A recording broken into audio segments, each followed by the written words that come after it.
Investment in securities market are subjected to market risk. Read all related documents carefully before investing. The securities quoted are for illustration only and are not recommendatory. Registration granted by SEBI. Membership of a SEBI recognized supervisory body, if any, and certification from NISM is no way guaranteed. एक धक्कादायक सत्य सांगते. Share मार्केटमध्ये trading करताना प्रत्येक 10 पैकी जवळपास 9 लोक असे आहेत जे पैसे गमावतात. हे मी नाही, सेबीचा रिपोर्ट सांगतोय. मग प्रश्न असा आहे की हे 9 लोक कोण आहेत आणि तो उरलेला 10वा माणूस कोण जो वेगळं करतोय, ज्याला प्रॉफिट होतोय. चला तर मग या व्हिडिओमध्ये तर समजून घेऊया. मी आहे Gayatri Gore, research analyst at TG Levels. पहिलं कारण, शिकण्याआधीच कमवायची सुरुवात. बहुतेक लोक युट्यूबवर टिप्स बघतात आणि दुसऱ्याच दिवशी पूर्ण पगार मार्केटमध्ये लावतात. विचार करा, डॉक्टर बनायला 5 वर्ष लागतात, मग मार्केटमध्ये अचानक दुसऱ्या दिवशी ट्रेड करून तुम्हाला प्रॉफिट कसं होईल? आणि ते एक्सपेक्ट पण नाही करायला पाहिजे. दुसरं कारण, टिप्सवर ट्रेडिंग. कोणता शेअर घेऊ हा प्रश्नच चुकीचा आहे.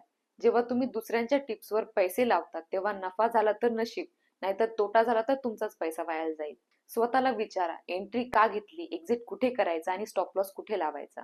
या 3 प्रश्नांची उत्तरं नसतील तर तो ट्रेड नाही, तो एक जुगार आहे. तिसरं कारण, स्टॉप लॉस न लावणे. हे सगळ्यात महागडं कारण आहे. एक छोटा तोटा वेळेत स्वीकारला नाही तर तो तुमचा अकाउंट खाली करू शकतो. प्रोफेशनल ट्रेडर्स नफ्याचा विचार नंतर करतात. आधी ते विचार करतात की हा ट्रेड चुकीचा गेला तर मला किती लॉस होईल. स्टॉप लॉस ही कमजोरी नाही, ती तुमच्या कॅपिटलची ढाल आहे. चौथं कारण, रिव्हेंज ट्रेडिंग आणि इमोशन्स. एक तोटा झाला की आपलं मन म्हणायला लागतं की तो गेलेला पैसा आपल्याला परत वसूल करायचा आहे. आणि मग माणूस रागात, घाईत मोठी पोझिशन घेतो आणि अख्खं अकाउंट खाली करून टाकतो. मार्केट तुमच्या भावना वाचत नाही. इथे जो शांत राहतो तोच टिकतो. ट्रेडिंग ही 80% सायकोलॉजी आणि 20% स्ट्रॅटेजी आहे. 5वं कारण, रिस्क मॅनेजमेंट नसणे. हे सगळ्यात महत्वाचं कारण आहे, म्हणून सगळ्यात शेवटीसाठी ठेवलंय.